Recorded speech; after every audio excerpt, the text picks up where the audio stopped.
Assalomu alaykum azizlarim, yaxshimisizlar? Bugun bizga Vyhadnoy kunimizda bir nochovkaga boraylik, dam olib kelaylik deb nochovkaga ketdik. Baliq tutib, bir yo'l dam olib kelamiz deb. Mana manzilimizga ham yetib kelib oldik. Juda chiroyli manzara ekan. Suvlar, baliqlar degandek, juda chiroyli manzara. Xo'jayinim darrov mashinadan narsalarni tushirdi, bo'ldi, shu yerda qolamiz deb. Xo'p, mayli deb palatkalarimizni tushirdik, joyladik, hamma narsalarimizni bir mashina qilib narsalab kelganmiz, ko'rpa to'shaklarimiz bilan. Bu orada qo'shnilar ham yetib kelishdi. Bir o'zimiz bo'lmadik, sheriklar ham bo'ldi. Endi u sheriklar, ruskiylar dam olgani kelishibdi 3-4tasi. Xo'jayinim bir qo'l bola qilib shashlik pishirib beraman deb ko'ralardi, to'rladi, ko'mirlarni soldi. Qarasam ko'mirni o'zim yoqib, cho'q qilaman deb shashlikka tayyorgarlik boshladim. Xo'jayinim baliqqa naqa tashlayapti. Baliq tutgani nimasini tashadi. Esimdan chiqdi, nima derdi, qarmoqlarini tashadi. Shunaqa qilib, o'zim bir qo'l bola bo'lib qilib pishirib beray, bo'pti mayli deb o'zim qo'limga oldim. Juda chiroyli tabiat qo'yni, qushlar sayragan, suvlar shivirlagan, juda chiroyli. Miyamiz haqiqiy dam oladi. Ishdan keyin ayniqsa. Yani go'shtlarimni ham qo'yib oldim pishirishga. Xo'jayinim go'sht olib marirovka qildi o'zini qo'llari bilan. Shunaqa qilib go'shtlarimizni pishirdik. Bir qarasam u yerdan paraxodchi o'tib ketyapti, darrov avvalay deb orqasidan tushirib olibman, xolos. Ko'p tushirganim yo'q. Paraxodchi hozir bir kelib o'tib ketadi. Videoga olib qarab tursam go'shtim kuyib ketay deb darrov ag'darib oldim. Go'shtlarimiz chiroyli bo'lib pishib o'tdi. Mana paraxodchani orqa tomonidan olib oldim. Shun bilan zakat очень красивая deydimi, juda chiroyli manzara. Miyalar dam oladigan joyda. Shunaqa qilib go'shtlarimizni pishirib, o'sha palatkaning ichkariga kirdik. Palatkamiz katta, 2 ga 2, bemalol 2 kishi sig'adi. Ujinda qildik, go'shtlarni yedik. Dasturxonlarimizni yig'ishtirib, o'sha qorong'i tushdi, yotish, uxlashga tayyorgarlik ko'rib uxladik.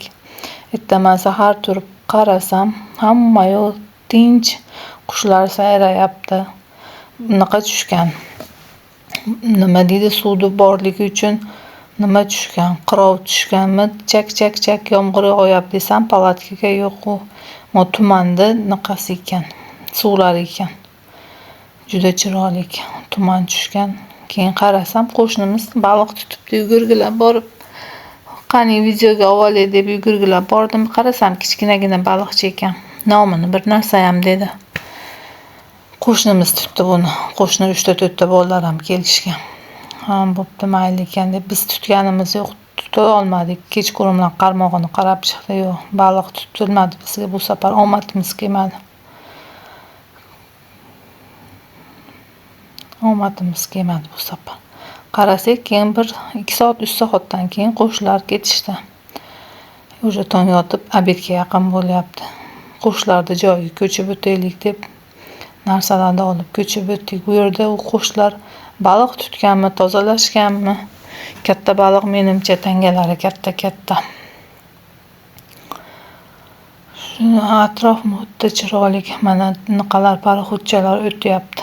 Yomon tez o'tadi, shu tezligidan suvlar keyin shunaqa to'lqinlanadi.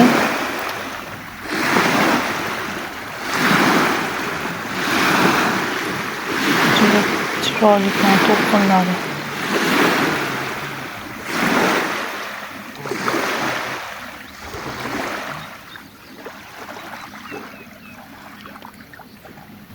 Va nihoyat omadimiz keldi deb kalagonchigimiz cholindi. Baliqni tortyapsam, yarim metr qolganda balig'imiz qochib ketdi. Bu safar ham omadimiz kelmabdi, bo'pti mayli deb baliq asherda suzib yurdi, tutaylik dedim. Xo'jayinim yana qarmog'ini tashadi. Yo'q, baliq qochib ketdi. Bugun bizga masakan baliq tutish bo'pti, mayli deb miyalarimiz dam oldi. Damda olib tinchlandik. ishlagandan keyin inson shunaqa qilib dam olib ham turishi kerak-da. Paraxodchalar o'tib ketyapti, orqasidan военный shekilli kemachalari bor ekan. 3 tami 4 ta kemachasini baylab olib o'tib ketdi. Ular военный kiyimda. Qaygadir olib ketyapti. Qarasam o'sha soat obed 12lar bo'lyapti. Xo'jayinimga aytdim, bo'ldi, ketaylik, uyga boraylik, ertaga yana ishga chiqishimiz kerak deb narsalarni yig'ishtirishni boshladik. Xo'jayinim qarmoqlarni yig'ishtirdi. Men palatkalarni yig'ishtirdim. Hamma narsalarni mashinamizga joyladik. Bir mashina narsab kelgan ekanmiz, yana orqaga joylab, oldiga ham joyladim ko'rpa to'shaklarimni. Mashinaga o'tirib ketdik.